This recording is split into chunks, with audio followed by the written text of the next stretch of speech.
1942, cieli di Malta. Un pilota solitario della Regia Aeronautica si getta contro una formazione nemica che lo sovrasta per numero. Potrebbe essere la sua ultima missione, e lui lo sa. Ma il sacrificio, per lui, è solo l'atto finale di una vita vissuta sempre al limite.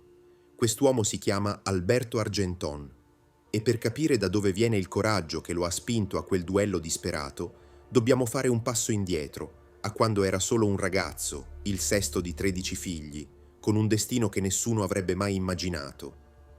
In un'epoca di eroi, dove il cielo era il nuovo campo di battaglia, l'Italia ha forgiato i suoi assi, uomini il cui coraggio superava i limiti dei loro aerei. Tra i nomi più famosi, però, ce n'è uno che brilla di una luce tanto intensa quanto breve. È una storia di dovere, audacia e sacrificio supremo. Questa è la storia di Alberto Argenton, un ragazzo destinato ai libri che invece scelse la cloche di un caccia, volando dritto incontro alla leggenda e alla morte.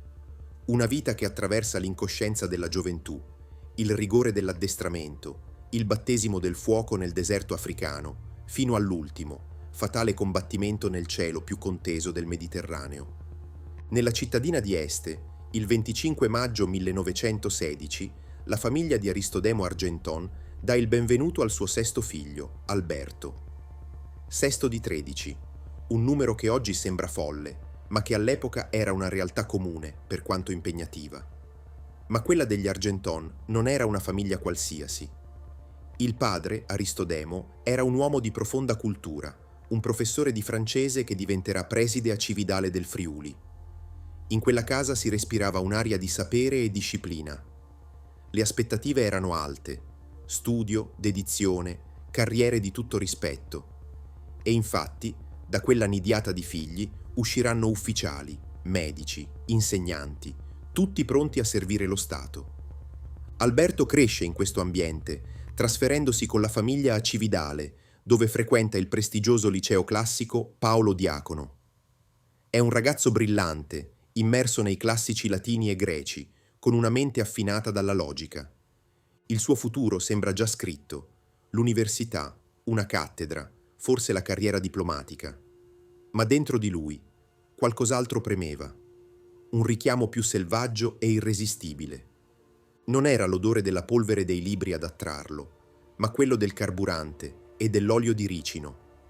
Non le aule silenziose, ma il rombo assordante dei motori, la frontiera più esaltante della modernità. Nel 1935 Alberto prende la decisione che cambierà tutto.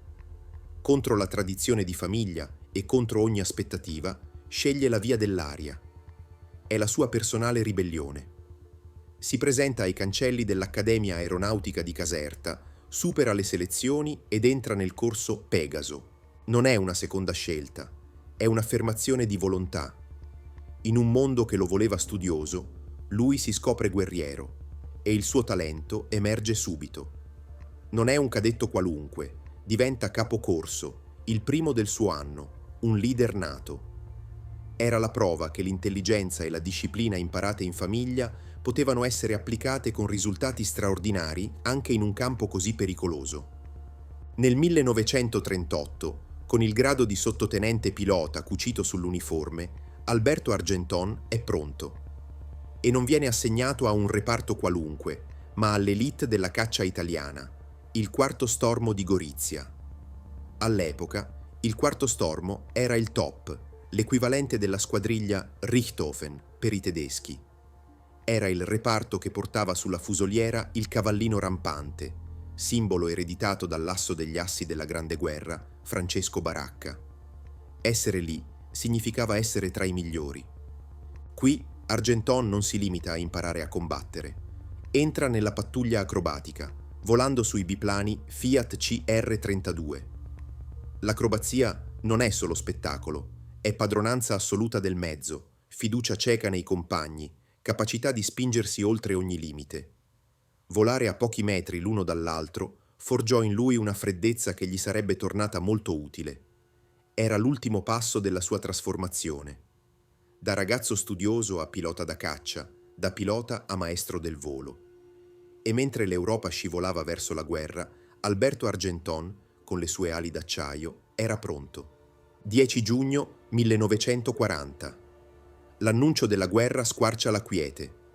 Per Alberto Argenton il momento tanto atteso è arrivato. La sua vita da pilota acrobatico lascia il posto alla dura realtà del fronte. La sua prima destinazione è l'Africa settentrionale, un inferno di sabbia, caldo e battaglie spietate. Assegnato al secondo stormo, si ritrova catapultato in un ambiente dove il nemico non è solo la Royal Air Force, ma la natura stessa. I primi mesi sono un apprendistato brutale, missioni di ricognizione a bassa quota su un deserto senza punti di riferimento, mitragliamenti a colonne nemiche e i primi, caotici combattimenti aerei. Vola ancora sui biplani Fiat CR-42, aerei agili ma ormai superati. Per affrontare i moderni Hurricane e Gladiator britannici ci voleva un coraggio da leoni.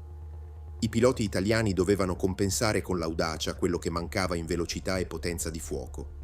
In questo scenario Argenton si distingue subito, ma la guerra, per lui, non è una serie di duelli cavallereschi, è una lotta costante contro l'imprevisto e la sfortuna. Il 20 febbraio 1941, durante un'esercitazione, la sfortuna bussa forte.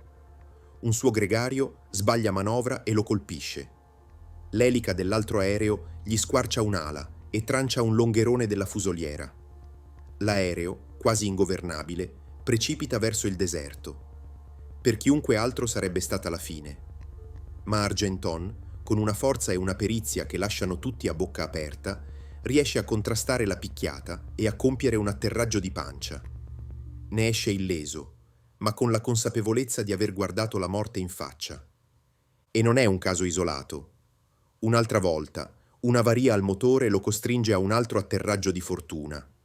E ancora, durante un combattimento, il suo aereo viene crivellato di colpi, ma lui riesce a riportarlo alla base.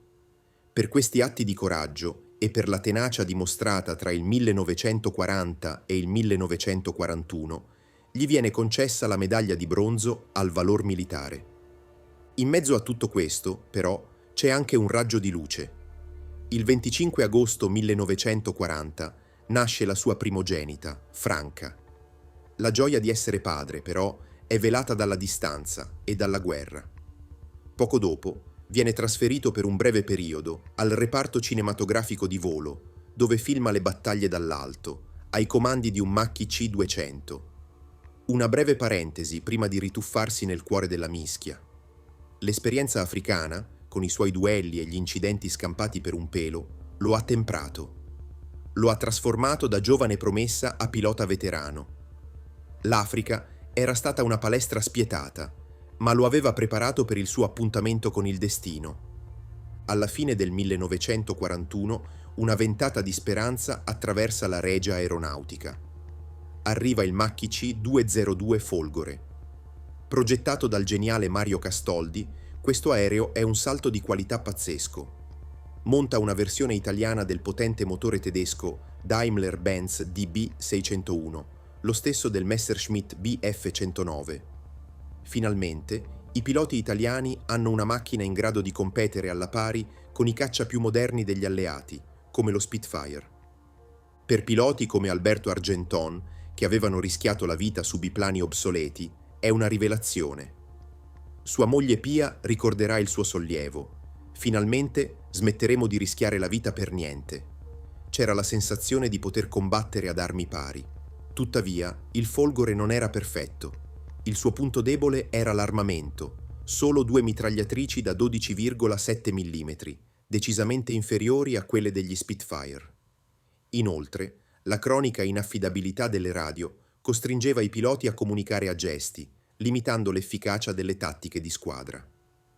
Nel 1942 la carriera di Argenton ha un'accelerazione decisiva. Viene promosso capitano e soprattutto richiamato al suo reparto d'origine, l'élite del quarto stormo. Ma stavolta torna da comandante della 91esima squadriglia, la squadriglia degli Assi, quella che era stata di Francesco Baracca. È un onore immenso, il riconoscimento del suo valore come pilota e come leader. Il nuovo teatro operativo è il più sanguinoso del Mediterraneo, i cieli sopra Malta. L'isola, definita da Churchill la portaerei inaffondabile, è una spina nel fianco dell'asse. Neutralizzarla è una priorità assoluta. Dall'aprile del 1942, dalla base siciliana di Gela, i Folgore di Argenton decollano quasi ogni giorno per scortare i bombardieri. Sono missioni ad altissima tensione. Ogni volta sanno che ad attenderli ci sarà la reazione furiosa della RAF, che a Malta schiera il suo gioiello, il Supermarine Spitfire MKV. I duelli tra i Macchi C-202 e gli Spitfire diventano leggenda. Sono scontri tra due macchine eccezionali e piloti determinati. Il Folgore è forse più agile nelle virate strette, una caratteristica che i piloti italiani sanno sfruttare. Lo Spitfire, d'altro canto, è superiore in potenza di fuoco. Sono battaglie senza quartiere, combattute da migliaia di metri di quota fino a sfiorare il mare. Argenton, alla guida dei suoi uomini, si getta nella mischia con l'ardore di sempre. La motivazione della sua futura medaglia d'argento reciterà: trascinava con impareggiabile ardire la sua squadriglia all'attacco di un numero di gran lunga superiore di caccia avversari. Questi combattimenti logoranti costruiscono la sua fama. Anche se il numero esatto delle sue vittorie è difficile da stabilire, il suo coraggio è riconosciuto da tutti. Il cielo di Malta divenne il palcoscenico della sua consacrazione, ma anche il luogo del suo ultimo appuntamento. Venerdì, 15 maggio 1942. Una giornata come tante altre in quella primavera di guerra. Per il capitano Alberto Argenton e gli uomini della 91esima squadriglia significa un'altra missione su Malta. L'obiettivo è sempre lo stesso: scortare i bombardieri. Decollato alla testa dei suoi Macchi C-202, Argenton guida la formazione attraverso quel braccio di mare diventato un cimitero di aerei. Mentre si avvicinano all'isola, scatta l'allarme. I radar britannici non perdonano. Dalle piste di Malta, una muta di Spitfire si arrampica in quota per intercettarli. Quel giorno, il destino mette sulla rotta di Argenton 4 di questi temibili caccia. Lo scontro è immediato, brutale. In un cielo solcato da scie di traccianti e punteggiato dal fumo nero della contraerea, inizia una danza mortale. Argenton, fedele al suo ruolo di comandante, non si tira indietro. Si lancia nel combattimento per proteggere i bombardieri e dare ai suoi uomini il tempo di reagire. I dettagli di quell'ultimo duello sono frammentari. Quello che è certo è che Argenton si trova a combattere da solo contro 4. Il suo Macchi, per quanto agile, diventa il bersaglio di un fuoco incrociato. Le raffiche degli Spitfire martellano la fusoliera. Le ultime, drammatiche comunicazioni radio che giungono alla base sono la cronaca della sua agonia. I compagni lo sentono lottare disperatamente con i comandi di un aereo ormai ferito a morte. Poi, il silenzio. Il Macchi C-202 del capitano Alberto Argenton, avvolto dalle fiamme, precipita nel blu profondo del Mediterraneo. Nessun paracadute, nessun superstite. Il suo corpo non sarà mai ritrovato, inghiottito da quel mare che aveva sorvolato così tante volte. Alberto Argenton viene dichiarato disperso in azione. Aveva 25 anni. La notizia è un colpo durissimo per il quarto stormo e per tutta l'aviazione. Per sua moglie Pia e per la piccola Franca, che non vedrà mai più suo padre, inizia un'attesa straziante che si spegnerà nella cruda realtà. Lo Stato onora il suo sacrificio. Per quell'ultima, eroica azione su Malta, gli viene conferita postuma la medaglia d'argento al valor militare, con una motivazione che ne scolpisce l'eroismo. Inesauribile nella sua foga, infliggeva all'avversario duri colpi finché il piombo nemico stroncava tanta generosa dedizione. Anche gli alleati tedeschi gli renderanno onore, consegnando alla vedova la Croce di Ferro di seconda classe. La guerra finì, lasciando dietro di sé un'Italia in rovina. Col tempo, molte storie di eroismo individuale hanno rischiato di essere dimenticate. Ma la memoria di Alberto Argenton non si è spenta. L'Associazione Arma Aeronautica di Udine ha intitolato a suo nome il nucleo di Cividale. Il liceo classico Paolo Diacono, dove aveva studiato prima di scegliere il cielo, gli ha dedicato un'aula.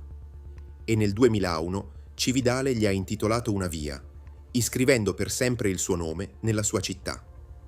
La storia di Alberto Argenton è l'emblema del pilota da caccia italiano della Seconda Guerra Mondiale. Un mix di coraggio, abilità e sacrificio.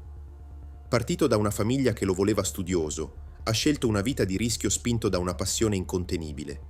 È diventato uno dei migliori, un leader rispettato, un asso temuto. E alla fine, nel cielo più conteso del Mediterraneo, ha sacrificato la sua giovane vita per il suo dovere. La sua, alla fine, non è solo una storia di guerra, è la storia di un uomo che ha vissuto intensamente, che ha inseguito un sogno e lo ha pagato al prezzo più alto.